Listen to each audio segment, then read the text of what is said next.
Hey there! So, imagine you're working on a project with several Python packages that need to be installed on different operating systems. The issue arises when some packages, like poolers, require different dependencies based on the OS. For example, on Mac OS, you need to install poolers LTS CPU, while on other OS, you just need poolers. The problem lies in the fact that the dependencies are installed based on where the wheel file was created, not on the destination OS where the package will be installed. So, how can we tackle this dilemma? Let's jump into the solution.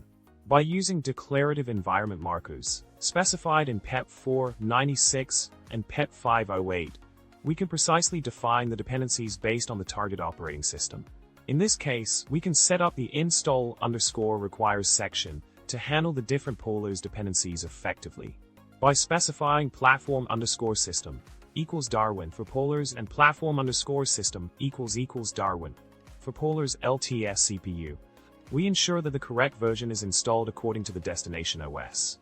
This way, the package will always have the right dependencies, regardless of where the wheel file was originally created. Problem solved. To wrap things up, we've successfully addressed the issue of installing Python packages with OS-dependent dependencies by implementing declarative environment markers. By following this approach, you can ensure that your packages are set up with the appropriate dependencies for the target OS. And with that, we've reached the end. If you enjoyed this video, don't forget to subscribe, hit the like button, and drop a comment below. Keep coding, and may your dependencies always be resolved swiftly.